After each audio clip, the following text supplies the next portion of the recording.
Hello, neighbors. This is the first of what I hope will be several recorded and edited conversations with people in Grant County, New Mexico, who are involved with mutual aid. I'm Martha Blacklock, a geezer ager, and just learning all the new tricks involved with recording and editing. So this is kind of a rough audio ride featuring not only some conversation with a resident 3-year-old, but some interesting child-produced background thumps. No one was hurt. I'm speaking here with the children's multi-talented mother, Krista Jocelyn Gay.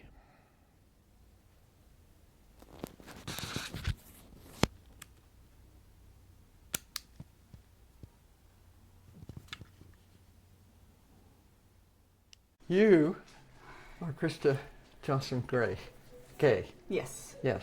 Yes. I am Martha Blacklock. We are going to talk about mutual aid. Yes. I first met you as a poet. Yes. Yeah. At the Silver City Poetic Outlaws. I also remember you when Indivisible was getting together again, and you said, how do you expect people with kids to come to these meetings at 5 o'clock on a evening? And I said, good point. Yeah. Good point. Yeah.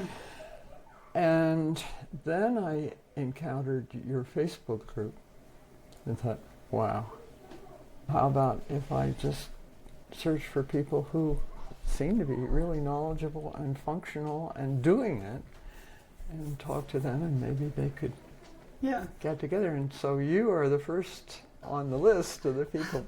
Yeah, I think something that I'm coming across is, one, people are just short on all kinds of things, right? Short on time, short on money, short on patience. And it has made community really hard, right? We find it hard to spend time with the people that we actually want to. We find it hard to spend time with people who are asking for help. I want to say this off the bat. Mutual aid, I think, is a term that we have developed in our modern day society to talk about something that is as old as when two people decided to live together, right? Mm-hmm. That it's really just this new term for something that has driven the human race forever, of reaching out, taking the time to help somebody, or taking the time to ask for help and accept the help, and forgetting that supporting each other doesn't always have to be transactional, that sometimes we just do it because it's what needs to be done, and knowing that supporting the people around you is also supporting yourself. Yeah. And I saw that for people like me, right, I currently have 3 of my own kids and 4 kids here at the house, right? It's very much a parent house where there's a million things to do and never enough time or hands to do them. And what I was coming across is people were asking for simple things like groceries or baby clothes, or just somebody who was willing to spare a T-post. T-post is one that people ask for a lot. And sometimes it's, does anybody have a spare 2 or 3 T-posts? Are you a boy or a boy? I haven't decided yet. Are you a girl or a boy? I haven't decided. Yeah. Today, my driver's license says that I'm a girl. Yeah. Kind of like Nana. What you're describing to me describes like a tribal group where it would be unthinkable that somebody could eat while somebody else was not eating, and the whole society was set up so everybody had the essentials for what they needed. Yeah. Just the basic day-to-day things. And I think something that I have really been trying to tap into, because this is something that it's a little bit more insidious, and I think it's a little bit more, it requires a lot more time and it requires a lot more intention. But I think something else that we're missing is simply just existing together. Because I think a lot of tasks are really difficult to do when we have isolated ourselves. Just the simple task of sometimes people just need to be in the presence of another human being to spark an idea, or to just develop the motivation to do laundry, or just to have a conversation with somebody while you do dishes. And I think that's a task and a thing that we've done for each other for so long that we forget that it's actually pretty essential to the human experience. And that to me is also mutual aid, of just sometimes simply just existing with another person. And I think we've lost that a lot. So sometimes mutual aid doesn't always look like getting somebody groceries, but sometimes it can look like going to the grocery store with somebody while they get groceries. Yeah. What do you think about the stuff you read about mutual aid, the theory and the books and so forth? This is not charity. This is not charity. It's not commercial, but it's also not. You're the needy and I'm the person who has it. And so, Yeah. but in a way, that's exactly what it is. But it's like we're throwing it into the mix, and if you need it, you take it, and if you have it, you give it, and even though it's not, this is what I need, that you're tapping into, you might not think, oh, I just need to be with somebody. Yeah. But you do. So if that's acknowledged, we need each other. And sometimes it's hard to have this conversation because charity does serve a role, right? Yeah. And a lot of people believe in it, and a lot of people participate in it fully with their whole heart and giving as much as they possibly can. I think what's really difficult is recognizing like where the roots of those ideas come from, right? Like the way that I view mutual aid now and togetherness is very different from a couple years ago. We're talking about charity versus mutual aid. So I think, and the difficulty of talking about it because people participate in charity because that's how they know to do. Right? Yeah. What's wrong with that? Yeah. And I think part of it is it comes with expectation, right? There's this expectation that if somebody gives you charity, that they're helping you up to be able to do it yourself, right? And sometimes that's never going to be true. Yeah. Sometimes there's going to be people who are never going to, quote unquote, perform on the level of somebody who's able to provide charity. Yeah, yeah. And I think that's a really difficult, I think it's a difficult bias that we're all given as kids, right? There seems to be this understanding that the point of childhood is to become independent, right? Is to eventually become an adult. And I feel like that feeds a lot into the way that we view help specifically, where the most universal way that we view help is a child, because we were all children. We all know what it's like to need help and to receive it and to not receive it, right? So that creates a whole host of traumas, right? And it plays out with the way that adults interact with each other. It plays out in the way that we interact with the kids around us, right? And I think that's where the root of mutual aid versus charity really comes from. And it's how do you really view vulnerable people? And do you see yourself as being vulnerable? Yes, and if you do, yeah.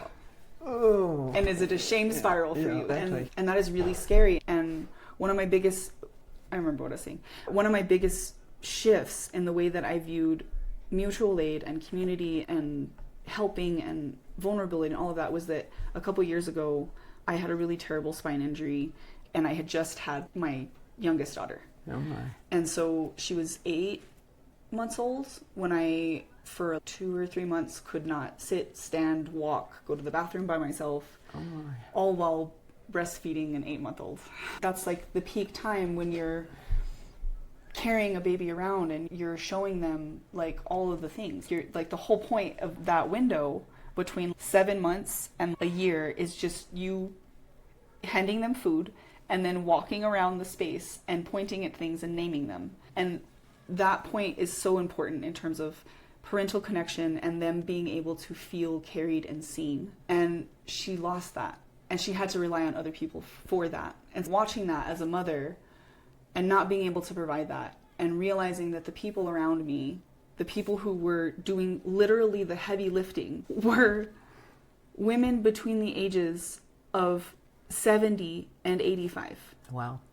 And one of them was my mother-in-law, who actually recently passed away, and she had dementia. And so it was just like this kind of comedy of like kids who were going through a difficult time, a mom who couldn't perform as moms are expected to perform, and these old women who were just like bound and determined. Our whole world, our whole existence was just making sure everybody was fed, making sure everybody had a bath, and not just the kids, right?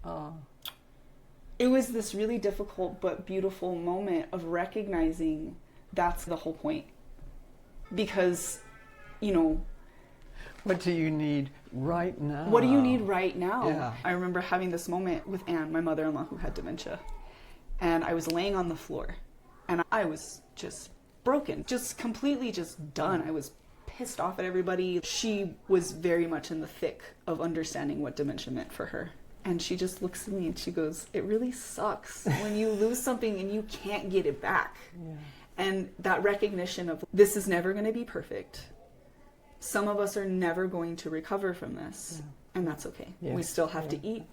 We still got to bathe. And we still have to find joy. And that for me was just a moment of like really, truly understanding that sometimes shit sucks.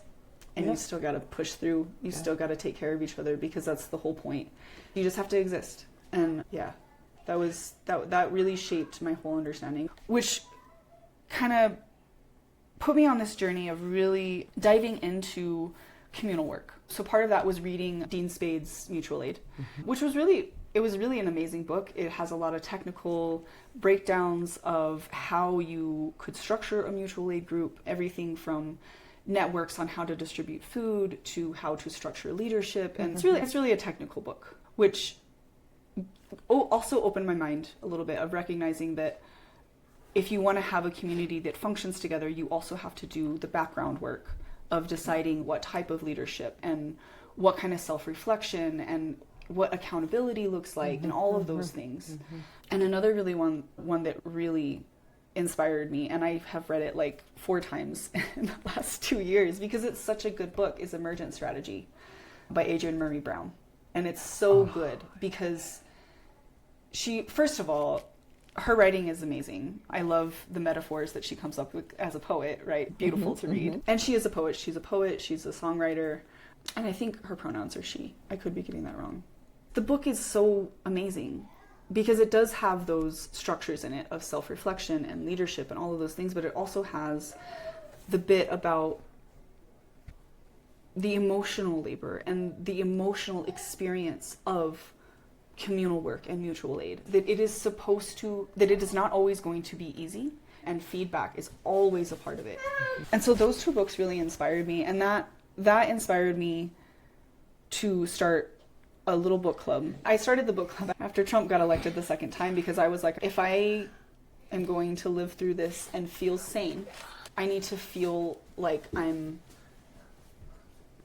part of a bigger community that's also trying to do something that softens the blow of what's going on. Yeah. Because we as individuals can't stop it, but we collectively can take care of each other through it. And that's, Exactly. yeah. And that's where I'm at. I'm tired of trying to convince powerful people to do the right thing.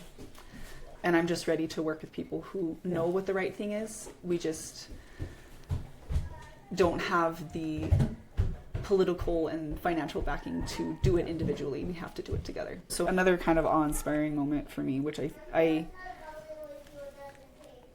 really grateful for. So I have an associate's degree and I got it at South Seattle College. And going into that college, it's a community college, I did not know the demographic going in, right? So the demographic was a lot of people from Vietnam and China, and it was a college that invited a lot of immigrant students, right? But I learned a lot at that college. This college had a really huge emphasis on food security, which I didn't know going in, but actually was really awesome because that's where I wanted to be. I wanted to know about the food systems. I went in trying to become a dietitian. I don't think I could become a dietitian. It's too much math. But I was able to tap into a network that really emphasized food sovereignty, and that's where I learned that term. And it's adjacent to mutual aid. It's adjacent to like social justice and all of those things. And some of the alum at this college were Black Panthers, like within the Seattle chapter. Sorry, not alums, but some of the alums knew the Black Panthers that were part of the chapter. And so they were able to do things like come and get them to speak. And so one of the things that I was able to do was sit and talk and hear them talk about this deep understanding that within liberal spaces, there's this huge push on education, that you have to be educated in order to to pull yourself up and take care of yourself and be independent and not have to rely on anything. But it was really the Black Panthers who were like, okay, if you want a kid to read, you also have to make sure that their belly is full so they can read. Otherwise, they're not going to be able to read, right? That's common sense, which then I learned led to the breakfast and lunch programs within schools, right? That it was a direct influence on why those were put in place. So when I started the book club, I would go to the book club and we would be talking about mutual aid. And then I would go to pages like Buy Nothing, and there would be moms asking for groceries and moms asking for Christmas presents for their kids, or somebody saying, I just got out of a bad situation and I need a bed. And so mutual aid is already happening. And I think that's a really important point when we're talking about mutual aid, is that it happens all the time. We just don't call it that, right? Somebody reaching out for groceries on Buy Nothing is mutual aid. Buy Nothing in and of itself is mutual aid. Yeah. We now call it. I think it is a good thing to bring up when we're talking about mutual aid, because I think it's a loaded conversation. It can hurt a lot of feelings really fast. And I think that speaks to the depth that it is, especially when you're talking about a place like New Mexico, just because of the deep history of colorism and racism. And so I now that we're talking about this, there is a book that I wish I had. I left it in Seattle. One of the chapters I read, and it was talking about the salt wars of El Paso, Texas. I grew up there. I had no idea this happened. Okay, El Paso, there used to be communal salt beds where you would go and you would fill up whatever container you had and you would take it home. You didn't pay anybody. It wasn't owned by anybody. It was a commons, right? Yeah. And some rich white guys moved in and saw the potential for profit and literally started a war within the city of El Paso to take over the salt mines, and they succeeded. So growing up in El Paso, there is this deep divide between white people and people of Mexican heritage. And it's there. But nobody really wants to talk about why that is. And I can remember growing up and people who I thought were friends were afraid of me, or they didn't see me as somebody who would understand what's going on for them. And they were right. They were right. Looking back, I totally see how being my friend as a white person and them being Mexican was difficult, and how much grace they had. And I think that points a lot to the cultural differences between mutual aid, right? We're talking directly about a place that was considered the commons for hundreds of years by Mexican people. And then when white people started to move into the region, this didn't just happen in El Paso. When I think about mutual aid, I think about that basic human need and that basic human connection to the earth. And we now live in a society that has very successfully severed humans from that connection. And this is adjacent, but I think it's related. I was talking with my friend Zoe, and we were in the greenhouse and we were just puttering and talking about food. And I told her that I kind of want to do a eating from your garden class, because something that I've noticed for people who have not gardened throughout their whole life and then all of a sudden start gardening is they will grow the food, but the food will either go bad on the plants or it'll get picked and go bad in their refrigerator. And it's not because they don't want to eat it, right? It's not because they don't look at it and go, oh, this is beautiful, but there is just something about, and I don't know if people have done studies on this. I really want to delve into this, but for some reason it takes a while for people to actually be able to eat from their garden. And I think part of it, and for what was true for me, was I kept asking myself, is this actually safe? Oh, really? Yeah. Is this actually safe? Knowing where the dirt came from, knowing what fertilizers I put in it, my knowing word. it didn't have any pesticides, knowing exactly from seed to harvest exactly where this came from. It took me years to be able to eat from the garden. And I've talked to a couple people who have started gardening as adults, and they have that same kind of mental hurdle where they have to, this one has a weird spot on it. What is this weird spot? And I think it speaks to our disconnect from what actually is going on, what for us in the moment, right? Like this peach, right? This peach that I bought at the store, it has a blemish on it, but in my head, I don't immediately question that. Because in my head, I'm saying, oh, somebody picked it and looked at it and checked it, and then somebody washed it and checked it and looked at it, and then somebody packaged it, and then somebody put it in a truck, and then somebody put it in the line. Somebody. Yeah, this and is thoroughly processed. That's fascinating to me because I'm 86. I'm Yeah. of a generation where my mother, of course, planted a garden. Oh yeah, it would never occur to me that something that came out of this garden was questionable. Yeah. But that was a long time ago. Yeah, but I'm wondering how that relates to trust of self, one, and then how that spans into trust of community, right? So another thing that I come across that's similar is people don't want to ask for help because they don't want to be a burden, kind of thing. They don't trust that asking somebody to do something for them is going to result in the same process, whatever, that they would do. And I think this is pretty true of my generation, and I think it's also starting to be reflected in my generation's kids, my kids, right? I can remember my mom letting us go out at night where it was for 8 hours in the day. She had no idea where we were, who we were hanging out with, if we were alive. And I think about letting my kids go do that, and it terrifies me. It absolutely terrifies me. And I'm like, why? But I think a lot of community work requires trust, and it requires connection to the physical world, the physical now.